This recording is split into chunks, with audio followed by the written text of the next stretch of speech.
Hello दोस्तों, मैं विवेक कुमार आप सभी का बहुत-बहुत स्वागत करता हूँ, हमारे अपने हाउ टू लर्न चैनल पर।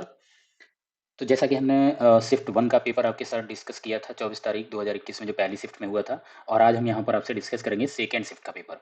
और ये जान लीजिए जी हाँ, इसमें जो ग्राफ जो पूछे गए हैं, टेबल का जो डीआई पूछा गया है, हम उसकी बात नहीं करेंगे कि जो 5 नंबर आपका अर्थमेटिक आ रहा है उसमें टॉपिक ज़्यादा है और 5 क्वेश्चन आने हैं तो कहाँ से कितना आएगा ये हम कंफर्म नहीं करेंगे। लेकिन इतना ज़रूर करेंगे कि जो आपका डीआई का क्वेश्चन आ रहा है ना, डीआई के क्वेश्चन अगर आपने ये देख के गए, तो डीआई के क्वेश्चन अगर देखो तो यहाँ पर टोटल आपके 20 क्वेश्चन है 2 टेबल में और 2 ग्राफ में। अगर आपने इनको अच्छे से देख लिया, समझ लिया, तो कहीं भी आपके 20 नंबर ये कहीं नहीं गए प्लस वो 10 नंबर वो भी आपके आसान हो जाएँगे अगर आप इसको देख के जाओगे क्योंकि आपको हम वो 5 क्वेश्चन ही नहीं बता रहे हैं। हम उन 5 क्वेश्चन्स के साथ-साथ में उसको ट्रिक करने की ट्रिक भी हम बता रहे हैं कि वो किस तरीके से सॉल्व होगा, कितना आसान हो जाता है। मतलब एक सोचने का तरीका, एक ही क्वेश्चन को आप कितने तरीके से कर सकते हैं, वो भी यहाँ पर हम बताएँगे। तो आप सभी से हमारी एक गुजारिश है कि हमारे इस चैनल को प्लीज़ सब्सक्राइब कर लीजिए और आने वाले जो नए वीडियो हैं, उसके लिए आप बेल आइकन को भी प्रेस कर लीजिए ताकि जो भी नया वीडियो है, तो आपको पता चल जाए। हालाँकि आपके अगर सब्सक्राइब कर लोगे, तो आपके वॉल पे आ तो जाएगा ही, जैसे मैं अपलोड करूँगा। तो इसी के साथ हम आगे बढ़ते हैं। अब यहाँ पर वही हमने बात करी थी, आपको यहाँ पर टोटल 30 मार्क्स लेने हैं। इनको अगर आपने 30 में 30 कर लिया, 29 भी कर लिए, 28 तो ये समझो आपका जो रास्ता है ना, वो थोड़ा-सा आसान हो जाएगा। क्योंकि देखो एक चीज़ यहाँ पे जान लो, जीके हो गया और आपका जीएस जनरल साइंस हो गया, जनरल नॉलेज, जनरल साइंस, ये सभी के कहीं न कहीं ऐसे ही हैं। ये मत सोचिएगा कि सबका बहुत अच्छा है। तो इसमें अगर जो पेपर देने जा रहे हैं, उसमें 1% ही या 1% से कम ही लोग ऐसे होंगे जिनका जीके और जीएस अच्छा होगा। जीएस की हम बात मान भी सकते हैं क्योंकि ये ऐसा है कि ठीक है, ये ज़्यादा वैसा नहीं होता, लेकिन जीके का अपार भंडार है, इतना सारी चीज़ें हैं, तो ये सबका उसी तरीके से है जैसा कि आपको अपना लगता है। तो इतना ज़्यादा अपने आप को अपना मोरल डाउन ना कीजिएगा। बस आप फ़ोकस कीजिएगा कि जो एक्यूरेट नंबर हैं, जो 100% मार्क्स हमको देख के जाएँगे, जिसमें कोई गलती होने के चांसेस नहीं है, वो आपका यहाँ पर ये वाला पार्ट है, तो यहाँ पर इसको बहुत अच्छे से समझ के जाइए ताकि आपके 30 में से 30 मार्क्स यहाँ पर हम ला सकें। और ये 30 में 30 कोई बहुत बड़ी बात नहीं है। देखो ये 30 क्वेश्चन है, सबसे पहले बात तो ये है अगर आप प्रैक्टिस नहीं करोगे, तो इसमें जो डीआई आएगा और वो आएगा जो कैलकुलेशन वहाँ पे करते हैं और आंसर निकालते हैं। अगर आप मेरी स्ट्रैटेजी, मेरी ट्रिक के अकॉर्डिंग अगर करोगे तो बहुत जल्दी आंसर। मैं क्या करता हूँ, किसी भी क्वेश्चन को पूरा सॉल्व नहीं करने जाता हूँ। भई हम देखते हैं कि हम ऑप्शन कौन से गलत कर सकते हैं, नियर अबाउट आंसर क्या है, अगर वहाँ पे है उसको तुरंत टिक करो, निकलो, क्या ज़रूरत है पूरा सॉल्व करने की। लेकिन आप लोगों में क्या होता है कि आप पूरा पहले सॉल्व करते हो, फिर आप ऑप्शन को मैच कराते हो आके। अरे भाई किसने कहा है? आपका तो सही आंसर होना चाहिए। तो आप इसको ज़रूर देखिएगा कितनी जल्दी और कितना स्पीड में हम आंसर देते हैं। ठीक है? चलते हैं, पहला क्वेश्चन देखो यहाँ पर दिया गया है 1 + 27/169। तो आप लोग सभी जानते हैं कि हम इसका इसमें मल्टीप्लाई और ये हम प्लस करते हैं। तो 169 × 1 करेंगे, 169 + 27 करेंगे तो ये हमारा आएगा 196 और ये हमारी वैल्यू रूट में रहेगी, नीचे है 169। ये इक्वल कह रहा है, इसको भी इसी तरीके से कर लो। 13 बन जा 13 + x करोगे तो ये हो जाएगा 13 + x/13। अब अगर हम यहाँ से ये रूट हटाएँगे तो स्क्वायर रूट कर हो जाएगा। तो ये 196 किसका होता है? 14, 14 अपॉन 13, 169 किसका होता है? 13 का। और ये हमारा हो जाएगा 13 + x/13। 13, 13 ये कैंसल हो जाएगा। तो यहाँ पर देखो 13 + x, 13 + x की वैल्यू कितनी हो जाएगी? इक्वल में 14 है। तो x की वैल्यू कितनी होगी? प्लस का 13 माइनस हो जाएगा। 14 - 13 इज इक्वल टू आपका यहाँ पर आंसर कितना आ जाएगा? 1 आ जाएगा। तो ये तो हमने देखो अभी पूरी कैलकुलेशन के तहत किया है। अब आपको इस तरीके से एग्जाम में करना है क्योंकि यहाँ पे आपने लगभग 30 से 35 सेकंड लिए, तब आपका आंसर आए। और एक तरीका यहाँ पे ये है, हमने जब यहाँ पर देख लिया है कि यहाँ पर हमारा नीचे 13 है और ये ऐड करें 196 आया यानी 14 है, तो हमारा बन क्या रहा है? 14/13 बन रहा है? बोलो 14/13 है, तो 13 यहाँ पे है, हमें ऊपर 14 लाना है, 13 बन जाए 13 तो यहाँ x की वैल्यू 1 हो जानी चाहिए प्लस 14 यानी 14/13 ही तो लाना है। तो ज़रूरी था कि हम x + 1 और ये माइनस यहाँ करें, तो आपका यहाँ पर तुरंत आंसर आएगा इस तरीके से।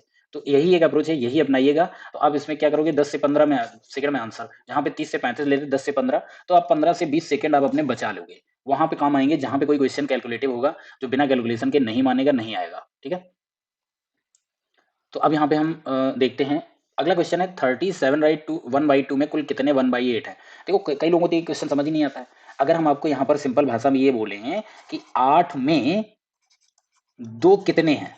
अगर मैं आपको ये पूछूँ, 8 में 2 कितने हैं? तो 8 में 2 देखोगे तो आपको 2 इंटू 2 और 2 दूनी 4 4 सॉरी 2, 2, 2, 2 + 2 + 2 + 2 तो यहाँ पर कितने हैं? 8 में 2 कितने हैं? 4 हैं 2, 2, 2, 2 तब ऐड करके बनेगा। यानी आपको सिंपल करना क्या है 8 डिवाइडेड बाय 2 करो तो आपको पता चल जाएँगे 8 में 2 कितने थे। तो 4 थे। वैसे ही यहाँ पर क्वेश्चन ये कह रहा है कि 37 में 1/8 कितने हैं? तो 37 यानी 2 into 37 प्लस करोगे 1, तो ये हमारा बनेगा 75/2। उसमें 1/8 कितने हैं? तो डिवाइड कर दो 1/8 से। अब आपको पता है ये ऊपर मल्टीप्लाई, इसका इससे मल्टीप्लाई हो जाएगा, तो 75 into 8 अपॉन 2 into 1, तो ये हमारा कितना बन जाएगा? 4। 75 into 4 करोगे, आपका आंसर आ जाएगा 300, अब जो कि आंसर नंबर 1 होगा। आई होप ये बात बहुत अच्छी समझ आ गई होगी। अब देखो, जब भी कभी आपका यहाँ पर अंडर रूट में वैल्यू रखी हुई है, कहीं कोई वैल्यू रखी है, इसको अगर हम देखें तो ए वाई बी का फॉर्म क्या कहलाता है? यानी ए रेशियो बी है। तो यहाँ पे आप किसी से भी, कितने से भी मल्टीप्लाई करा दो, कितने से भी डिवाइड करा दो, आपको कभी भी कोई फर्क नहीं पड़ता है। अगर यहाँ पर 2 और 3 का रेशियो है, आप दोनों जगह 10 का मल्टीप्लाई करा दो दोनों तरफ, तो ये क्या बन जाएगा? 20-30 बन जाएगा। क्या रेशियो हमारा 2-3 का चेंज होगा? कभी चेंज नहीं होगा। तो किसी से भी मल्टीप्लाई कर सकते हैं, किसी से डिवाइड कर सकते हैं। तो हमारा जो भी यहाँ पर रखा है वो इस तरीके से यहाँ पर है। तो यहाँ पर क्या करें, अगर हम दोनों से 10 से मल्टीप्लाई कर दें, या ऊपर भी पॉइंट और नीचे पॉइंट सेम वैल्यू है, पॉइंट को यहाँ पर कट कर सकते हो आप, कोई फर्क नहीं पड़ेगा। ठीक है, या वही चीज़ हम 10 से दोनों जगह मल्टीप्लाई करा देंगे, तो ये हमारी वैल्यू यहाँ पर कितनी आ जाएगी? 361/1024। अब 361 रूट यहाँ से हटा देंगे, तो यहाँ पर 361 वैल्यू किसकी होती है? 19 का स्क्वायर होता है, और 1024 किसका होगा? 32 का होगा। तो 19/32 ऑप्शन सी करेक्ट हो जाएगा। एक शहर की जनसंख्या 4% की वार्षिक वृद्धि होती है, परंतु स्थानांतरण कारण 1/2% वार्षिक तक घट जाती है। यानी कि आप, ये क्वेश्चन ये कह रहा है 4% बढ़ती है उसी वर्ष के दौरान। कभी हम एक जगह से दूसरी जगह पे स्थानांतरण करते हैं, उनको एक जगह से दूसरी जगह पे ले जाते हैं किसी वजह से, तो इसमें क्या होता है? -1.2% हो जाता है, आधा परसेंट जनसंख्या घट जाती है। तो ओवरऑल अगर देखोगे तो 3-3.5% प्रति वर्ष आपका यहाँ पर ईयर आपका ये इंक्रीज हो रहा होगा, 3.5, 3 साल के लिए है। तो देखो, यहाँ पे मोटा-मोटा भी सॉल्व करते हैं, और इसी तरीके से सवाल वहाँ पर करिएगा भी, क्योंकि अगर आप पूरे तरीके से करने जाओगे, इतना ज़्यादा कैलकुलेटिव सवाल ही बन जाएगा कि आप कैलकुलेशन ही करते रह जाओगे। ठीक है? तो यहाँ पर हम करेंगे क्या, कि जो 3.5 है, तो देखो पहले साल आपका 3.5% बढ़ेगा, प्लस दूसरे साल 3.5%, प्लस तीसरे साल 3.5%। अगर ओवरऑल देखोगे तो ये कितना बनता है? 10.5, यानी 10.5% बढ़ जाएगा। लेकिन एक चीज़ हमेशा ध्यान रखिए कि अगर पहले साल जनसंख्या 100 थी और 3.5% बढ़ेगा, तो मतलब हमारा 103.5 हो जाएगा। अब यहाँ से जो बढ़ेगा तो इसका 3.5% नहीं बढ़ेगा, 103 का 3.5% बढ़ेगा। तो 103 का 3.5% बढ़ेगा, तो एक चीज़ बताइए, क्या यहाँ पर 103.5 है और 103.5 में 3.5 निकालोगे, क्या यहाँ पर 107 होगा? नहीं, यहाँ पॉइंट में वैल्यू चली जाएगी, क्योंकि 103 का 3.5% निकालोगे। तो यहाँ पे देखो, मैं आपको बताना क्या चाहता हूँ कि आप एग्जाम में कैसे करेंगे। 10.5 तो ये 3.5 है, बट ये पॉइंट में वैल्यू थोड़ी सी और बढ़ जाएगी, क्योंकि 3.5 का भी हमारा 3.5% और इस 3.5 का भी 3.5%। आई होप ये बात समझ आई होगी। यानी 2 साल में अगर 7 हो जाएगा, 7 का भी 3.5% निकालोगे। तो इस तरीके से अगर हम 3 का 3.5% निकालें, देखो आपको बताते हैं, इंटू 3.5% अपॉन 100, तो 35 का स्क्वायर यहाँ पर कितना हो जाएगा? 1225 हो जाएगा। 1225, और यहाँ पर दो, एक ये पॉइंट था, एक ये पॉइंट था, तो यहाँ आ जाएगा, और डिवाइड में आपका 100 है, तो ये पॉइंट हट करके फिर आपका कहाँ पर आ जाएगा? यहाँ पे आ जाएगा। यानी कि आपको 1 साल के बाद आपको कितना मिलेगा? 1.1225 इतना और मिलेगा 3.5 के अलावा। यानी इसमें आपको 0.1225 इतना और ऐड करना पड़ेगा। आई थिंक ये बात समझ आ गई होगी। तो इतना तो कंफर्म हो गया, ये दोनों आंसर तो होने से रहे, क्योंकि 10.5 से ही ऊपर वैल्यू, और 10.5 भी एक्यूरेट नहीं होगा, उससे भी ऊपर आंसर जाएगा, तो यहाँ पर डी हो जाएगा। क्लिक करिए और चले जाइए। आप पूरी कैलकुलेशन भी करेंगे तब भी यही आंसर आएगा। तो अभी मैंने जो समझाने की कोशिश करी, आई थिंक आपने समझने की कोशिश करी होगी कि हम क्या बताना चाह रहे थे और कैसे करना चाह रहे थे। ठीक है? 13 परिणामों का औसत 68 है, पहले 7 का औसत 63 है और आखिरी 7 का औसत 70 है। पहले हम आपको अपने तरीके से तुम्हारे तरीके से बताएंगे, जैसे आप लोग वहां पर करने की कोशिश करते हो। तो यहाँ पर आप करोगे क्या, पहले 13 आपको दिया गया है, 13 का औसत कितना? 68 दिया गया है। आप क्या करोगे, इसका मल्टीप्लाई करोगे, तो यहाँ पर 13 अट्ठे 104 आएगा, 4 हो जाएगा, कैरी 10 हो जाएगा, 13 छंग 78, 78 और 10 88, यानी टोटल आपका 884 हो जाएगा 13 परिणाम का टोटल। फिर कहेगा कि पहले 7 का कितना है? 63 है, तो 63 से मल्टीप्लाई आप यहाँ पर कराओगे, 7 या 21, 7 छंग 42, 42 और 2 44। क्लियर इतनी बात? तो यहाँ पर नेक्स्ट का करोगे, 7 इंटू 70 दिया गया, इसका करोगे तो इसका आ जाएगा 490। अब आप क्या करोगे, ये एक्चुअली 7 + 7 टोटल आपके 14 परिणाम, 14 परिणामों में से 13 का ही माइनस कर दोगे, तो आपको जो एक्स्ट्रा वाला है उसका आंसर आपको पता चल जाएगा यहाँ पे। तो यहाँ पे क्या हो जाएगा, ये हमारा 1 आ जाएगा, 9 4 13, और यहाँ पर 4 4 8 और एक 9, 931 आया। तो अब देखो 931 माइनस आप करोगे 884, तो यहाँ पर 11 से 4 जाएगा 7, और यहाँ से कैरी लेंगे 12, 12 से 8 जाएगा 4, तो आपका आंसर जो आएगा वो आएगा 47। तो एक तो तरीका ये है, पूरा आपने कैलकुलेट किया। दूसरा तरीका देखो मेरा ये है कि ओवरऑल अगर देखा जाए 13 का एवरेज कितना दिया गया, 68 दिया गया, पहले 7 का जो दिया गया वो दिया गया था हमारे 63। अगर ये 63 है तो ओरिजिनल से ये कितना है, ये हमारा माइनस का 5 है कि नहीं, ये बोलो। ठीक है, और माइनस का 5 है, दैट मीन्स यहां पर आपने क्या किया होगा, 7 इंटू 5 यानी 35 आप छोड़कर आए होगे वहां पर -35। फिर अगले 7 हैं, यानी यहाँ पर -5 का मतलब आपको समझ आया कि नहीं आया। यानी पहले यहाँ पर हर एक रिजल्ट कितने का था, 68 68 का था। यहाँ पर हर एक रिजल्ट 63 63 63। तो 7 रिजल्ट हैं, वहां पर अपना अपना वैल्यू कितनी छोड़ के आए होंगे, 68 थे, 63 लेके आए तो 5 5 5 छोड़ के आए होंगे। तो ऐसे 7 रिजल्ट थे, 7 इंटू 5 किया तो 35 वैल्यू यहाँ पर छोड़ के आए होंगे। अब ये कह रहा है नेक्स्ट जो लास्ट के 7 है उनका हमारा जो एवरेज है वो 70 है। यानी यहाँ पर वो 7 रिजल्ट 68 68 68 के रहे होंगे, और यहाँ पर ये कितने के हो गए, 70 70, यानी 2 2 2 ज्यादा लेके आए होंगे। रिजल्ट हमारे पास कितने हैं बोलो, 7 रिजल्ट हैं। तो 7 रिजल्ट हैं, यहाँ पर ये -5 था तो यहाँ पर +2 हो रहा है। तो एक रिजल्ट अगर 2 ज्यादा लेके आ रहा है तो 7 रिजल्ट 7 दूनी कितना प्लस का 14 लेके आ रहे होंगे। तो ओवरऑल -35 और 14 यानी -21। तो यहाँ पर क्या करेंगे, डायरेक्ट हम इससे -21 करेंगे, 47 आपको आंसर मिल जाएगा, टिक कर दो। तो ये अभी हमने इतना समझा रहे तो आपको इतना टाइम लग रहा था मेरे को, अदरवाइज मैं तो यहाँ पे क्या करता। अच्छा, हमको यहाँ पर 63 दिखाई दिया, 5 7 पंचे 35। ठीक है, यहाँ पर 70 है, 2 ज्यादा है, ये भी हमारे 7 रिजल्ट है, तो 7 दूनी 14। ठीक है, माइनस यहाँ पर प्लस का 14 है और माइनस का 35 है, तो मेरे पास माइनस का 21 आ जाएगा। तुरंत हम 68 से यहाँ पर 21 माइनस कर देंगे, 47 हमारा आंसर आ जाएगा। ठीक है, तो बहुत बड़ी कैलकुलेशन हमको नहीं करनी, जैसे कि हम यहाँ पर ये कर रहे हैं, पूरा कैलकुलेशन करके फिर माइनस करके हमने आंसर दिया। अब यहाँ पर दे रहा है कि आपको इसमें से एनालॉजी का क्वेश्चन है, कुत्ते का संबंध रेबीज से है तो मच्छर का संबंध किससे होगा। तो देखो, कुत्ते के काटने से ये बीमारी होती है रेबीज, तो मच्छर के काटने से कौन सी बीमारी होती है, मलेरिया होती है। अगर पता होगा टिक कर पाओगे, नहीं पता होगा कुछ नहीं कर पाओगे इस क्वेश्चन का। अब यहाँ पे आ जाता है, कह रहा इसमें से आपको एक्चुअली 4 ऑप्शन दिए गए, 4 में से 3 है जिनका एक यहाँ पर ग्रुप बन रहा है। ठीक है, और एक इसमें ऐसा होगा जो उस ग्रुप में नहीं आ रहा होगा, वही आपका आंसर होगा जो उस ग्रुप में नहीं आएगा। तो देखो, यहाँ पर धर्म संगिनी यानी नन है, पादरी है और मुनि, तो इन सभी का अगर देखा जाए तो रिलेशन किससे है, कहीं ना कहीं धर्म से है। सारे के सारे मंदिरों में या वहां पर मिलते हैं, लेकिन सूरवीर का अपना कोई एक वो नहीं होता है कि धर्म है।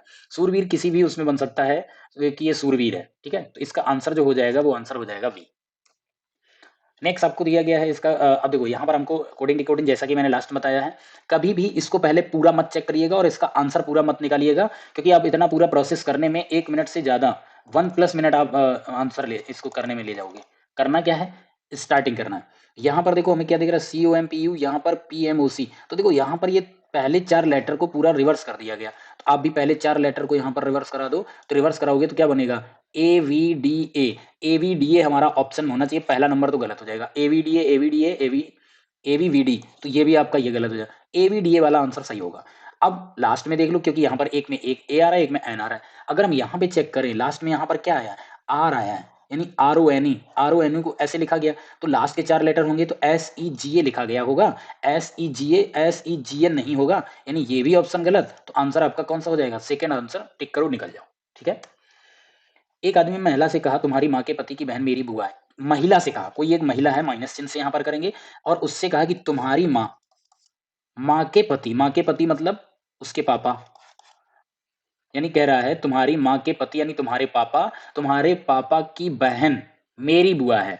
तो तुम्हारे पापा की जो बहन होगी, पापा की बहन, और वो कह रहा है आदमी है, कह रहा है ये मेरी बुआ है। तो देखो, इस लड़की की भी तो बुआ ही हो गई है, यानी उसकी मम्मी, मम्मी के पति पापा, पापा की बहन बुआ, तो इसकी भी बुआ है। दैट मीन्स इसी का भाई रहा होगा जो आदमी था वो, यानी वो अपनी बहन से ही कह रहा है कि तुम्हारी मम्मी के पापा की बहन मेरी बुआ है, यानी उसकी भी बुआ है। तो यहाँ पर पूछा क्या है, कह रहा है आदमी से किस प्रकार संबंधित, यानी वह महिला, ये वाली महिला जो थी, ये इस आदमी से किस प्रकार संबंधित है, तो उसकी बहन है, एक ही जनरेशन में है। क्लियर हो गई होगी बात। कह रहा है यदि 18 फरवरी 2005 को शुक्रवार है, देखो यहाँ पर क्या है, 18 फरवरी 2005 को शुक्रवार है, तो 18 फरवरी 2007 को कौन सा दिन होगा। तो यहाँ पर 18 फरवरी 2005, और 2005 हमारा कैसा साल है, साधारण वर्ष है, सिंपल ईयर है। तो हम क्या करते हैं, हमेशा एक आपको चीज पता होगी कि किसी भी साधारण वर्ष में कितने ऑड डेज होते हैं, साधारण वर्ष में सिर्फ एक विषम दिन होता है। तो किसी साधारण वर्ष से अगले साधारण वर्ष में जाओगे, यानी एक शेष बचता है, एक दिन आगे कैलेंडर होता है। अगर पिछले साल का आपका पहला दिन मंडे है, तो अगले साल का पहला दिन आपका ट्यूसडे होगा, अगर आप सिंपल ईयर से सिंपल ईयर में जा रहे हो। और सिंपल ईयर से फिर ए अगेन सिंपल ईयर फिर आपका एक दिन बढ़ जाएगा, तो यहाँ पर वेडनेसडे आ जाएगा। मतलब पिछले साल की तुलना में देखा जाए तो अगला साल एक दिन आगे बढ़ जाता है। तो अगर यहाँ 18 फरवरी 2005 को यहाँ पर ये बोल रहे हैं कि फ्राइडे है, तो 18 फरवरी 2006 की अगर हम बात करें तो एक दिन आगे बढ़ जाएगा, क्या हो जाएगा यहाँ पर सैटरडे हो जाएगा। और फिर यहाँ से एक दिन एक साल और आगे जाएगा, यानी 18 फरवरी, यही तो आपसे क्वेश्चन पूछा है 18 फरवरी 2007 को कौन सा होगा, तो यहाँ पर सैटरडे, यहाँ पर क्या हो जाएगा एक दिन और आगे बढ़ जाएगा संडे, क्योंकि यहाँ पर कोई भी अभी लीप ईयर नहीं आया। अगर लीप ईयर आया होता तो हम यहाँ पर जो हम प्लस एक दिन कर रहे हैं हर जगह, अगर लीप ईयर होता तो हम वहां पर क्या कर रहे होते, +2 कर रहे होते, क्योंकि लीप ईयर में 2 विषम दिनों की संख्या होती है। तो यहाँ पर इस तरीके से आपका क्या आंसर बन जाएगा, संडे यानी रविवार आपका आंसर आ जाएगा। ठीक है, अब देखो यहाँ पर आपका ये आ गया डीआई का क्वेश्चन है। डीआई में आपको यहाँ पर ये वैल्यू पुट कर रखी है, मिलियन में दिया गया, सीमेंट का उत्पादन किया गया है, पर ईयर में कौन से ईयर में कितना उत्पादन होता है, प्रोडक्शन हो रहा है। उत्पादन अधिकतम स्तर तक इस वर्ष घटा, मतलब ये कह रहा है कि जो फैल डाउन हुआ है, जो डिक्रीज हुआ है, सबसे ज्यादा जो हमारा प्रोडक्शन है किस वर्ष में घट गया है। तो देखो घटने की अगर हम बात करें तो घटने में यहाँ 55 से 58 यहाँ 3 घटा, ठीक है, और 98 से 60 हुआ है, तो यहाँ पर अगर देखोगे तो 38 घटा, और 90 से 80 यहाँ पर 10 घटा, तो यहाँ पर घटा और यहाँ भी घटा था कितना 60 से 55, यहाँ पे कितना घटा है 5 घटा। तो 4 जगह पे यहाँ पर हमारी वैल्यू घट रही, बाकी हर जगह बढ़ रही है। और सबसे ज्यादा अगर देखोगे तो कहाँ पे घटोत्तरी हुई, कहाँ पे आपका डिक्रीज हुआ है, 15-16, 14-15 में 98 से सीधा 15-16 में कितना 60 हो गया। आपका आंसर कौन सा हो जाएगा, बी हो जाएगा, 15-16 में सबसे ज्यादा घटा। अगला क्या कह रहा है, the increase in the production was maximum during the year over its previous year, यानी उत्पादन में सबसे ज्यादा, जैसे कि उसमें पूछा था कि सबसे कम घटोत्तरी किसमें सबसे अधिक हुई है, इसमें पूछ रहा है सबसे ज्यादा बढ़ोतरी यानी वृद्धि सबसे ज्यादा किसमें हुई है। तो देखो बढ़ा कहाँ कहाँ पे है, 42 से 44 2 बढ़ रहा है, 44 से 58 यहाँ पर 14 बढ़ रहा है, ठीक है, और यहाँ पर 55 से 90 सीधा सीधा 35 बढ़ा, और यहाँ पर 90 से 98 8 बढ़ा, यहाँ पर ये घट रहा है, 55 से 80 का मतलब यहाँ पर हो जाएगा मेरा कितना 25 हो जाएगा, और 80 यहाँ पर 10 बढ़ा, ठीक है, तो ये हमारे बढ़े हैं। तो आप देखो वैल्यू सबसे ज्यादा कहाँ पर है, 35 है, कहाँ पे, यानी 13-14, 13-14 12-13 से बढ़ा, 13-14 में कितना हो गया 90, सबसे ज्यादा यहाँ बढ़ा, तो आंसर हो जाएगा 2013-14, कौन से ईयर में सबसे ज्यादा बढ़ोतरी हुई है, 13-14 में, क्लियर, 35 की बढ़ोतरी हुई। कह रहा है प्रथम तीन वर्ष के दौरान औसत उत्पादन कितना था, यानी ये कह रहा है इनको आपको ऐड करके बताना है एवरेज प्रोडक्शन कितना हुआ है। तो 42 और 44 हो जाएगा हमारा कितना 86, 86 और 58 कितना हो जाएगा 86 और 8 हो जाएगा 94, 94 50 144, ठीक है, 144 और 3 वर्ष है तो 3 से डिवाइड कर दो, 3 चौको 12 बचेगा 2 24 हो जाएगा, 3 अट्ठे 24, 48 मिलियन मीट्रिक टन जितना भी है मिलियन टन, आपका आंसर आ जाएगा 48। सीमेंट का अधिकतम उत्पादन दर्ज किस वर्ष में हुआ है, यानी कि the maximum production of cement was noted in the year. देखो मैक्सिमम सब उसी में मिलेगा जिसका ग्राफ सबसे ऊपर गया होगा। तो ग्राफ में सबसे ऊपर किसका यहाँ पर ग्राफ दिख रहा है, यही दिख रहा है 98, बाकी देखो 98 से सब नीचे हैं। तो ये कौन सा ईयर 2014-15 है, तो 14-15 के लिए आंसर हमारा हो जाएगा बी। आई थिंक बात बहुत अच्छे से समझ आई होगी। तो कितना आसानी से यहाँ पर हम आंसर कर रहे हैं, इसी तरीके से वहां पे आपको करना है विदाउट हेजिटेशन, और एक बार भी कोई गलत आंसर नहीं करना। नेक्स्ट यहाँ पर देखना है हमको वर्ष 2021 2011-12 के दौरान उत्पादन वृद्धि प्रतिशत पिछले वर्ष की तुलना में कितना है, यानी 11-12 के दौरान उत्पादन वृद्धि प्रतिशत पिछले वर्ष, देखो यहाँ पर 11-12 में कितना है हमारे पास 58 है, तो पिछले वर्ष यानी 2010-11, 10-11 में 44 था, और यहाँ पर 11-12 में कितना हो गया 58 हो गया, तो 44 से कितना बढ़ा है, कितना बढ़ा 14 बढ़ा। कंपेयर करोगे किससे, पिछले वर्ष की तुलना में, पिछले वर्ष कितना था 44 था, तो नीचे आ जाएगा 44, और ऊपर इंटू यानी कि आप परसेंट निकालोगे 100 से मल्टीप्लाई करोगे, तो ये आपका बन जाएगा 7 और ये बन जाएगा 22, और ये 2 से 11 और ये 2 से 50, यानी आपका जो आंसर आएगा 350/11, 11 से डिवाइड कराओ, 11 3 जा 33, तो अभी यहाँ पर 3 वाले कई ऑप्शन है, तो यहाँ पर 33 बचेगा मेरे पास कितना 2 20 हो जाएगा, तो 20 11 से भाग करेंगे तो 11 एकम 11, तो यहाँ पर 31 पॉइंट कुछ आएगा, तो 31 पॉइंट आएगा, ऑप्शन नंबर ही टिक करो, आगे निकल जाओ। अच्छा नन ऑफ दीज है तो एक बार और को सॉल्व कर लो, क्या हमारा आंसर सही आएगा, तो 11 एकम 11 बचा था 90, 90 में 0 1 लग जाएगा, तो 11 अट्ठे 88, यानी 31.8 बिल्कुल सही आंसर हमारा हो जाएगा। वर्ष 2014-15 से 15-16, वर्ष 2014-15 से 15-16 के दौरान एक्स के आयात में, अच्छा आपका ये ग्राफ यहाँ पर चेंज हो गया है, तो देखो यहाँ पर आपका करोड़ में दिखाया जा रहा है, आयात हो रहा है यहाँ पर 13-14 में 700 करोड़ का हुआ है, फिर आपका ये करोड़ करोड़ ऐसे, तो देखो कहीं भी यहाँ पर एक चीज हमने नोट करी है पूरे ग्राफ में, यहाँ पर घटी कहीं नहीं है, हर जगह बढ़ती हुई मतलब वैल्यू जा रही है। तो घटने का अगर क्वेश्चन आएगा तो यहाँ पर कभी नहीं घटा, तो हम ये इसी तरीके से आंसर देंगे। कह रहा वर्ष 2014-15 से 15-16, तो 14-15 से 15-16 में के दौरान आयात में वृद्धि प्रतिशत कितना हुआ है? तो देखो यहाँ पर 14-15 में 900 है, 15-16 में कितना हो गया 1200, तो हमारा बढ़ा कितना है 1200, 900 से 1200 मतलब 300 बढ़ा है। और 300 अगर बढ़ा है, कितने से कंपेयर करोगे? पिछले साल यानी 900 हुआ था, किसमें? 14-15 में, और मल्टीप्लाई किससे कराओगे? 100 से कराओगे, तो आपका यहाँ पर ये कैंसिल हो जाएगा 0 0। अब 3 से हमारा ऊपर डिवाइड हो जाएगा और 3 नीचे, यहाँ पर 3 3 जा 9 यानी 100/3, 100/3 है, तो इसका मतलब ये हो जाएगा 33.3333 या 33 सही 1/3, कुछ इस तरीके से जो भी इन दोनों में से ऑप्शन मिलेगा आप क्वेश्चन में वहाँ पर टिक कर देंगे। तो यहाँ पर हमारा ऑप्शन नंबर करेक्ट हो जाएगा बी, क्योंकि 3 से डिवाइड करेंगे यही आएगा 100/3। क्लियर इतनी बात? अगर फ्रैक्शन में आएगा तो हम 33 राइट 1/3 वाला ऑप्शन टिक करेंगे। नेक्स्ट नंबर है सभी वर्षों के लिए दर वर्ष x के आयात की वृद्धि का औसत बताना है। सभी वर्षों के लिए वर्ष दर x के आयात, तो टोटल एक्चुअली आपको यहाँ पर निकालना क्या है? आपको औसत बताना है, एवरेज निकालना है। तो टोटल एवरेज कितना होगा? यहाँ पर ईयर कितने हैं? 1 2 3 4 5 6, 6 ईयर में टोटल जो आपका वृद्धि हुई है उसका बता रहा है। तो देखो एक चीज यहाँ पे समझो, वृद्धि होने का मतलब ये है कि हमारा 700 करोड़ से शुरुआत हुई और 2000 हो गया, तो अगर हम वृद्धि देखें तो टोटल हमारी कितना इंक्रीज हुआ यहाँ पर? 700 से 2000 का मतलब 1300। ये इतनी बात क्लियर? और टोटल यहाँ पर 6 साल थे, क्योंकि औसत पूछ रहा है डिवाइड करेंगे। तो देखो ये जो 700 है ये तो पहले साल से शुरुआत हुई थी, तो पहला जो इंक्रीज हुआ होगा, जो वृद्धि दर हुई होगी, वो पहली यहाँ पे हुई होगी, दूसरी यहाँ पे, तीसरी यहाँ पे, फिर चौथी यहाँ पे और पांचवी यहाँ पे। तो ओवरऑल अगर देखा जाए तो हमारी वृद्धि कितनी बार हुई होगी 6 साल में? 5 साल हुई होगी, क्योंकि 1 साल जहाँ से शुरुआत हुई उसमें पिछले वर्ष का मेरे पास डेटा है नहीं, तो पिछले साल से कितनी वृद्धि हुई वो मुझे पता नहीं है कुछ भी। लेकिन हमें ये पता है 13-14 से 14-15 में पहली बार यहाँ वृद्धि हुई थी, फिर दूसरी बार, तीसरी बार, चौथी बार और पांचवी, टोटल 5 बार वृद्धि हुई है। तो हम यहाँ पर क्या कराएंगे? 5 से डिवाइड कराएंगे, 6 से मत कराइएगा, अदरवाइज आंसर आपका गलत हो जाएगा। तो यहाँ पर क्या आंसर हो जाएगा? 5 दूनी 10 और बचेगा 3, 5 छक्का 30, 1 0 यानी 260। 260 के लिए ऑप्शन नंबर ए आपका करेक्ट हो जाएगा। आई होप ये बात भी बहुत अच्छे से समझ आ गई होगी। विगत कितने वर्षों तक x का आयात x के औसत आयात से अधिक था? कह रहा है उसके औसत आयात से कितना था? तो देखो सबसे पहले हमको यहाँ पर एवरेज निकालना पड़ेगा। एवरेज हमको कैसे? सबको ऐड करना पड़ेगा। तो यहाँ पर हम क्या करेंगे? देखो 2 2 जीरो सबके लास्ट में है ही है, यहाँ पे 3 है तो यहाँ हम 20 ले लेंगे, यहाँ 13 ले लेंगे, यहाँ पर ये, तो 2 2 जीरो हम लास्ट के छोड़ दें, बाकी ऐड करें। 7 7 और 9 16, 16 और 12 कितना हो जाएगा? 28, 28 और 12 हो जाएगा 40, 40 और 13 हो जाएगा 53, 53 और 20 हो जाएगा कितना? 73, 73, 2 जीरो हम छोड़ते चले आए, यानी टोटल आपका इतना हुआ होगा सारे वर्षों को मिला करके। ठीक है, अब पूछ रहा है कि टोटल इनका औसत कितना होगा।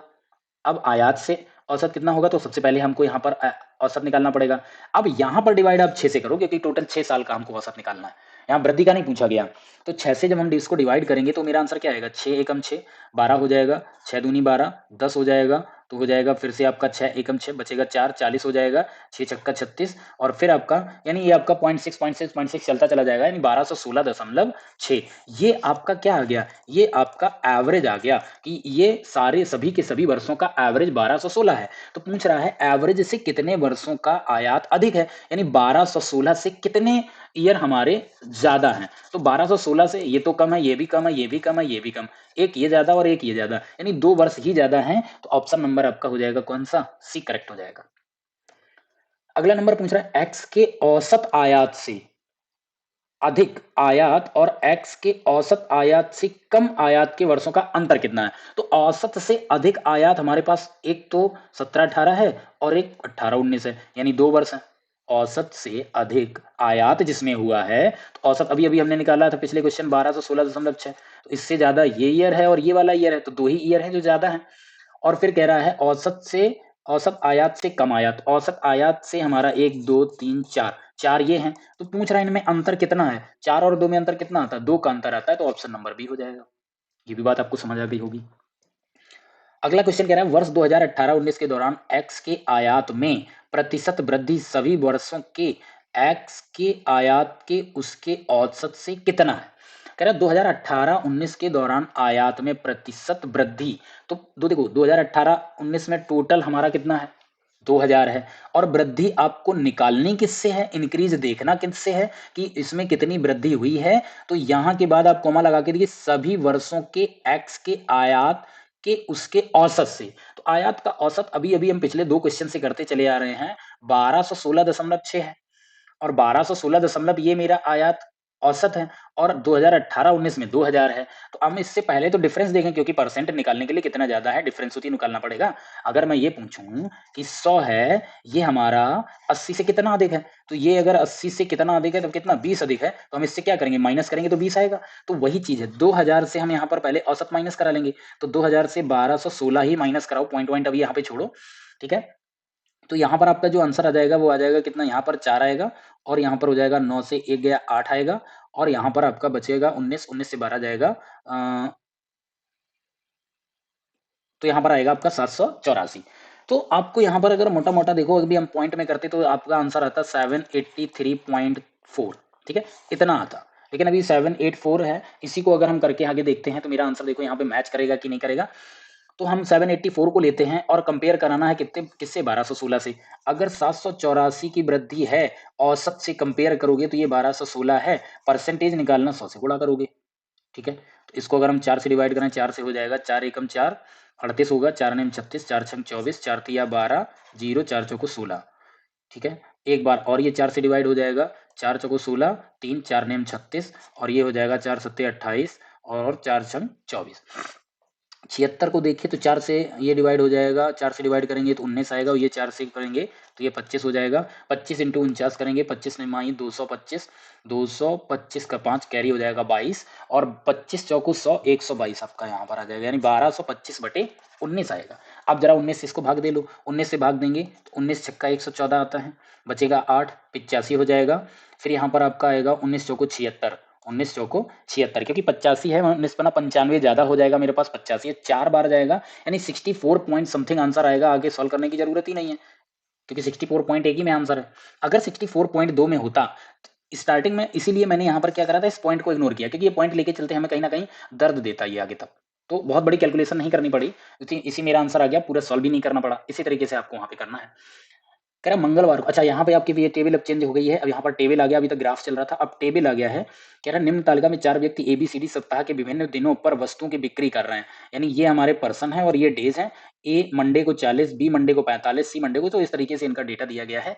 देखना है क्वेश्चन क्या है, what was the ratio of the item sold by A on Tuesday and item sold by C on Saturday. तो मंगलवार को ए द्वारा बेची गई वस्तु तथा शनिवार को सी द्वारा बेची गई वस्तु का अनुपात। ए को, ए का आपको ट्यूसडे में निकालना, ए का ट्यूसडे में कितना 35 है, रेशियो करना है सैटरडे सी, तो सैटरडे में आओगे, सैटरडे में सी कितना है 45 है, तो देखो 7 किससे डिवाइड होगा, 5 से डिवाइड होगा, ये आ जाएगा 7:9, 7:9 अगर देखोगे, एक ही ऑप्शन है बी। क्लियर इतनी बात। सोमवार को डी द्वारा बेची गई वस्तु, सोमवार को डी द्वारा, मंडे को यहाँ पर कितना 20 है, कह रहा है कि शनिवार को सी द्वारा, शनिवार को सी द्वारा, शनिवार को सी द्वारा कितना 45 बेची गई है, वस्तु का कितना प्रतिशत है, तो यानी ये कह रहा है ये 20 है, 45 का कितना प्रतिशत है, तो 20/45 इंटू 100, ठीक है। तो अब यहाँ पर क्या हो जाएगा, 5 से ये हो जाएगा 4, और ये 9 हो जाएगा, और 9 हो गया, 9 अब किसी से कटेगा नहीं, तो ये हमारी वैल्यू हो जाएगी 400/9। 9 से हम डिवाइड करें तो कितना आएगा, 9 4 जा 36, फिर 4 बचेगा, 9 4 जा 36, हर बार आपका ये 4 4 4 बचता जाएगा, और 4 जा होता चला जाएगा। करेक्ट ऑप्शन हो जाएगा सी। आई होप बहुत अच्छे से बात ये समझ आ गई हो। नेक्स्ट आपको दिया बी सी तथा डी द्वारा क्रमशः सोमवार, बी सी डी द्वारा सोम मंगल और अच्छा अलग अलग दिन दिए हुए हैं। बी का मंडे 45, सी का ट्यूसडे, सी का ट्यूसडे 48, और डी का सैटरडे, डी का कब सैटरडे 40। बेची की वस्तुओं का औसत क्या है, औसत के लिए हमको तीनों को प्लस करना है, और 3 का पूछा गया है, 3 लोगों का डिवाइड यहाँ पे कर दो, तो यहाँ पर हमारा कितना हो जाएगा 40 45, ये हमारा कितना हो जाएगा, ये हो जाएगा 85 85, और अगर हम ये 50 ले लें तो 135 होता है, 100 नहीं नहीं 100 हाँ सही करो, 135 135 दो 133 आ जाएगा, 133/3 आएगा, 133/3 आएगा। तो यहाँ पर 3 4 जा 12, फिर यहाँ पर 3 4 जा 12 हो गया। अब यहाँ पर फिर से हमारा एक बचा, फिर 13 हो गया, 3 4 जा 12। अब पॉइंट लग जाएगा, बचा एक, एक बचा है तो पॉइंट लग गया, 0 बढ़ जाएगा, 10 होगा, 3 3 जा 9, हर बार एक बचता जाएगा, हर बार बचता जाएगा। तो आपका आंसर आएगा 44.3333 चलता चला जाएगा, जो कि ऑप्शन आपका ए में आपको मिल जाएगा आंसर। क्लियर हो गई बात? सप्ताह के सभी 4 दिनों में डी वस्तु की बिक्री की तुलना में बी वस्तु की बिक्री में कितने प्रतिशत की वृद्धि आई है? सप्ताह के सभी 4 दिनों में डी, सप्ताह के सभी 4 दिनों में डी को पहले निकालो। तो यहाँ पर क्या हो जाएगा, 20 40 60, 60 और 41 101, 101 और 26 127। ये हो गया किसका, डी का। अब कह रहा बी की वस्तु बिक्री में कितने प्रतिशत वृद्धि आई, बी का निकाल लो। तो बी का यहाँ पर 50 और 40 90, 90 और 45 135, 135 और 28, 135 और 8 हो जाता है 43, 43 और 20 163, यानी हमारा ये बी का आ गया 163। तो कह रहा है कि बी की तुलना में कितने प्रतिशत, डी की बिक्री की तुलना में बी में कितनी वृद्धि है। तो 27 से हम यहाँ पर देखेंगे तो कितना ज्यादा है, 13 से 7 गया यहाँ पर 6, और 15 से 2 गया यानी 36, यानी कि यहाँ पर जो डिफरेंस आएगा वो 36 का आएगा। 36 की वृद्धि है, कंपेयर करोगे किससे, कह रहा है वस्तु डी की बिक्री तुलना में। तो डी की तुलना में क्या करेंगे, 36 अपॉन 127 और इनटू में आ जाएगा कितना, 100। अब हम ये किससे डिवाइड कर सकते हैं, 127 और 36 है, तो ये हमारा पूरा का पूरा हो जाएगा 3600। डिवाइड करना है 127 से, तो देखो 127 से 360 हम भाग देंगे, तो ये हमारा भाग कितनी, अगर हम 2 बार करेंगे तो 2 बार करने पे हमारा कितना 254 बनेगा, और 3 बार अगर हम कर देंगे तो 381 हो जाएगा। मेरे पास 360 है, इसका मतलब 2 बार ही भाग जाएगा, ये ऑप्शन होने से रहे। अब 254 है और 360 है, 254 है 360 है, अगर ये बना होता 354 और 254 100, अब हमारा कितना ज्यादा, 6 ज्यादा है, 106 बचेगा, 106 और एक जीरो है। अब हम अगर यहाँ पे भाग दें तो 127 से हमें 1060 में भाग देना, लास्ट का 7 और जीरो छोड़ दो, 12 से भाग दो, 106 में कितनी बार दे पाओगे, तो यहाँ 12 अट्ठे 96 और 12 निम्मा 108, 9 बार ज्यादा हो जाएगा, 12 निम्मा 108 नहीं, 12 अट्ठे 96। ये बात क्लियर, तो 8 बार जाएगा, तो 8 बार जाएगा तो ये भी आंसर गलत हो जाएगा, यानी 28 वाला सही होगा आंसर। टिक करो, निकल जाओ, ज्यादा कुछ यहाँ पे सोचने की जरूरत बिल्कुल भी नहीं। क्लियर बात इतनी। सोमवार को बेची गई वस्तुओं की औसत और शुक्रवार को बेची गई वस्तुओं की औसत के बीच में अंतर कितना है। तो देखो, अब जो नॉर्मल अभी स्टूडेंट वहां पर करेगा, पहले क्या करेगा, पहले उनका सम करेगा, फिर वो यहाँ पर 4 से डिवाइड कर लेगा, क्योंकि 4 दिन है। सॉरी, यहाँ पर सोमवार को बेची गई वस्तुओं की औसत, सोमवार को 4 लोगों का सबका है, तो इस तरीके से अभी हम सब लोग ऐड करके एवरेज निकालेंगे, फिर हम अंतर देखेंगे। तो हम एक ही बार एवरेज निकालें तो हम अलग अलग नहीं निकालते हैं। क्या है, सोमवार को बेची गई 40 और 20 60, 45 और 25 70, 70 और 60 हमारा कितना हो जाएगा, 130 होगा। यानी कि मंडे को बेची गई वस्तुओं की टोटल है 130। अभी हम 4 से डिवाइड नहीं करेंगे, जो अंतर आएगा उसी को हम 4 से डिवाइड कर देंगे। और उसके बाद इसने बोला शुक्रवार, शुक्रवार को हमारा क्या हो जाएगा, 25 और 15 40 हो जाएगा, 40 और 41 81, 81 और हमारा 28, 81 और 8 हो जाता है 89, 81 और 8 89, 89 में 20 यानी 109। आई थिंक ये बात क्लियर होगी। यहाँ पर टोटल अगर हम डिफरेंस देखें, मेरे हिसाब से कुछ गलत हुआ है, एक बार हम दोबारा और ऐड कर लें। ये हमारा कितना, 25 15 40, 40 80 81, अगर हम इसको पूरा 30 ले लेते हैं तो ये हो जाता है हमारा कितना, ये 2 हमको लेना होगा, तो 5 8 13 5 18, 18 और 1 19, 4 1 5 2 7 2 9 1 10, सही है। तो टोटल अगर डिफरेंस देखें, डिफरेंस यहाँ पर कितना आया, 130 और 109 में डिफरेंस कितना, 21 का है। अब यहाँ पर टोटल हमारे पर्सन कितने थे, 4, बस 4 से डिवाइड कर दो यहाँ पर, तो कितना, अब हम औसत निकाल लेंगे, 4 पंचे 20, पॉइंट लगा देंगे। अब हमारा यहाँ पर एक बचा है, तो 4 से भाग देंगे, 4 दूनी 8, पॉइंट लग गया, 10 हो गया होगा, तो 4 दूनी 8, अब मेरे पास बचा होगा 2, 4 पंचे 20, तो आपका जो आंसर आएगा 5.25, यानी सी करेक्ट ऑप्शन हो जाएगा। और बाकी अभी क्या करते, 130 में 4 से भाग पहले देते, 4 तिया 12, 10 बचा, 4 दूनी 8, 4 पंचे 20, यानी 32.5 आया।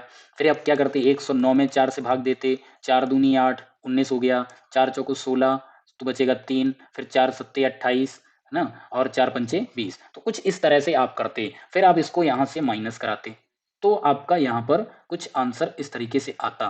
तो 4 दूनी 8, 29, 29 यहाँ पे था, तो 4 सत्ते 28 होगा यहाँ पर, ये मैंने कैलकुलेशन गलत कर दी। तो अब यहाँ पर देखोगे डिफरेंस अगर निकालोगे 27.75 और 32.50 में 5.25 का ही अंतर है। तो ये कैलकुलेशन से हमने यहाँ पर आपको बचा लिया, तुरंत आपका आंसर यहाँ पे आ जाता है। अब देखो यहाँ पर एक नई टेबल आ गई, यहाँ पर बहुत सारा यहाँ पर डेटा दिया गया है। कह रहा भारत में 2010 से लेकर 17 के मध्य फसलों का उत्पादन दिया गया है, जिसमें आपका गेहूं, चावल, बाजरा, मक्का, जौ, दालें और आलू का यहाँ पर प्रोडक्शन एक तरीके से दिया गया, उत्पादन उनका किया गया है। वर्ष दर वर्ष उनका उत्पादन हो रहा है। तो पूछ रहा है what proportion started showing slum during, यानी कह रहा है कि गेहूं उत्पादन में किस वर्ष के दौरान गिरावट दिखाई दी। तो गेहूं के उत्पादन में पूछ रहा है किस वर्ष के दौरान से गिरावट हुई, यानी यहाँ पर थोड़ा सा कुछ इस तरीके से होता, किस वर्ष के दौरान से गिरावट स्टार्ट हुई है। अब गेहूं में आओगे, देखो 6000 से 7000, 7010 से 7001, 7112, 7056। तो आपको यहाँ पर जो गिरावट दिखी है वो यहाँ से गिरावट दिखी 2013-14 से। हालांकि गिरावट यहाँ भी हुई है, फिर यहाँ बढ़ोतरी हुई, फिर यहाँ बढ़ोतरी हुई है। तो किस वर्ष के दौरान दौरान गिरावट दिखाई दी, तो गिरावट हमको दिखाई दी थी यहाँ, हुई यहाँ भी है, तो यहाँ से मेरी शुरुआत हुई है, यानी आंसर हो जाएगा आपका 2013-14। ठीक है। अगला कह रहा है इनमें से किस फसल में 2013 से 17 के मध्य उत्पादन में लगातार वृद्धि, यानी 13 से लेकर आपको क्या करना, 13 से लेकर 2017 तक, 13 से 17, सॉरी यहाँ पर ये तो 12-13 है, यहाँ से देखना है 13 से 17 तक लगातार वृद्धि कहाँ पर हुई है। तो देखो लगातार वृद्धि की बात करें, यहाँ तो घट गया, यहाँ पे भी घट गया, ठीक है। यहाँ पे हमारा 1110 से 1160, 1450, ये बिल्कुल सही, यहाँ पे बढ़ रहा है। अब यहाँ पे हम पूरा ना चेक करके ऑप्शन दिया गया वही वही हम चेक करें, ठीक है। तो देखो यहाँ पर दालें दिया गया था, दालों में देख लो, दालों में यहाँ 310, 300 ये कम हो गया। यहाँ पे जौ को देख लो, जौ हम यहाँ पे देखते हैं 216, 160 ये भी नहीं हो सकता, और दालें हमारी कम हो ही गई हैं, ठीक है।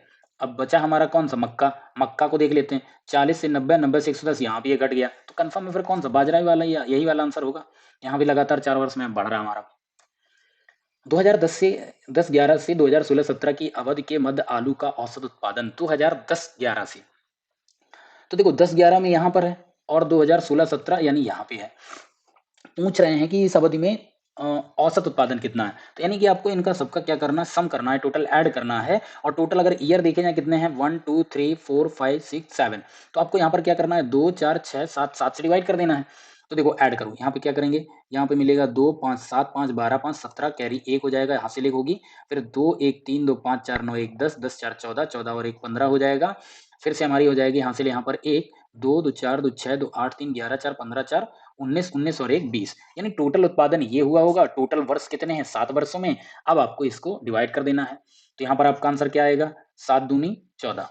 दो वाले आंसर हैं तो ये तो कतई होंगे नहीं। 14 के बाद यहाँ पर बचा होगा 6, 6 65 हो जाएगा, तो 7 नेम 63, और जैसे ही 7 9 यानी 29 आया, ये भी आंसर गलत। आंसर आपका ये, आगे सॉल्व करने की कोई जरूरत नहीं है, क्योंकि आपको यहाँ पर अवार्ड नहीं मिलेगा, ठीक है। 2016-17 के मध्य इनमें से किस फसल के उत्पादन में पिछले वर्ष की तुलना में गिरावट दर्ज की गई। 2016-17 के इनमें से, यानी जो आपको यहाँ पर ऑप्शन में दिए गए हैं, इनमें से पिछले वर्ष की तुलना में गिरावट किस में दिखी है। 2016-17 में देखो, तो 16-17 में जौ में आ जाओ, जौ में 160 से यानी यहाँ बढ़ा है, ये आंसर नहीं हो सकता। गिरावट दर्ज की गई, हमें वो देखना। बाजरा में, बाजरे में आओगे, इसमें भी हमारी बढ़ोतरी हुई है, बिल्कुल गलत हो जाएगा। चावल, चावल को देख लो 826 से 812, ये बिल्कुल सही हो जाएगा। आलू में भी देखो तो यहाँ भी बढ़ोतरी हुई, ये भी आंसर नहीं होगा। तो आंसर कौन सा हो जाएगा, सी, चावल हो जाएगा, जो कि पिछले वर्ष की तुलना में गिरावट हुई है। चावल में पिछले वर्ष 826 यहाँ पर था और इस बार 812, यानी 14 की यहाँ पर गिरावट हो गई है, ठीक है। आलू का उत्पादन 2015-16 में 2010-11 का अंदाजन कितना गुना है। 2015-16 में जो हुआ है 2010-11 का कितना गुना, ये कह रहा है। तो 2015-16 में देखोगे तो कितना हो रहा है, 400 हो रहा है, और किससे 2010-11 से हमें देखना, तो 2010-11 में कितना, 210 है, ठीक है। तो यहाँ पे क्या है, 0 से 0 कैंसिल हो जाएगा, यानी हमारा बचेगा 40/21, 21 से डिवाइड करके देख लो, 21 एकम 21, एक वाला आंसर आएगा, दो वाले गलत हो जाएंगे। अब यहाँ लग जाएगा हमारा क्या, पॉइंट लग जाएगा, क्योंकि 21 एकम 21 बचा होगा आपका 19, पॉइंट लग गया, 0 बढ़ गया होगा।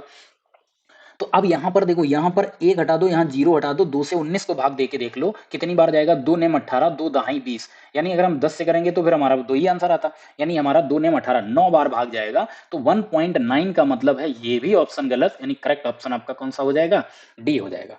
आइए, बहुत अच्छे से सारे क्वेश्चन समझ आए होंगे। तो ये सेकंड शिफ्ट का पूरा हमने पेपर यहाँ पे सॉल्व कर लिया है। 30 में से 30 हम नंबर लाएँगे और लाके ही रहेंगे, किसी भी तरीके से।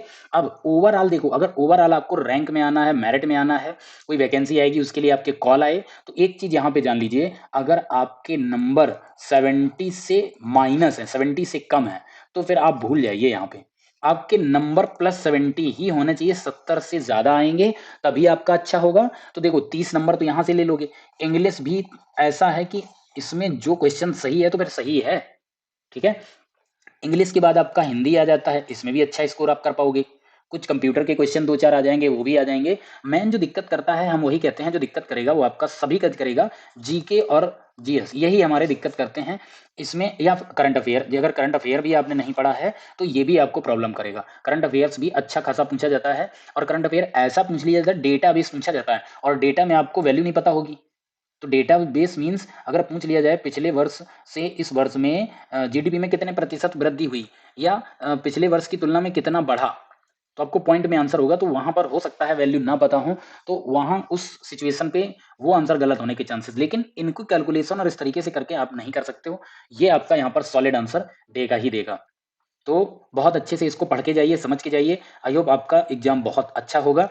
अब यहाँ पे हम आते हैं, तो देखो, अगर हम आपको ये सब कुछ करा रहे हैं, तो हमारी आपसे एक गुजारिश रहेगी कि प्लीज़ मेरे चैनल को यहाँ पे सब्सक्राइब कर लीजिए। कुछ इस तरीके से आपको वहाँ पर लोगो मिलेगा, ठीक है, हाउ टू लर्न का। और आपको अगर सर्च करना है, तो @aptitude skill 2013 अगर ये यूट्यूब पे टाइप करोगे, सर्च मारोगे, तो आपका पहले नंबर पे ही आ जाएगा। क्योंकि देखो, अगर आप सब्सक्राइब नहीं करोगे, वीडियो को लाइक नहीं करोगे, तो मेरा भी मोरल डाउन हो जाएगा, उतना मज़ा नहीं आएगा, है ना? तो अभी आने वाले जितने पेपर्स रहेंगे, सारा सबका डिस्कशन हम देते रहेंगे, आपकी तैयारी भी अच्छी होती रहेगी।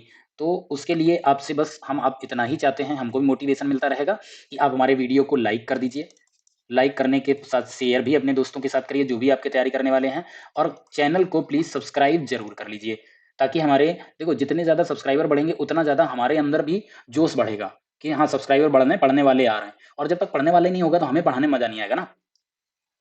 तो इसी के साथ हम आपसे मिलेंगे नेक्स्ट पेपर के डिस्कशन में। तब तक के लिए bye bye, take care, thank you.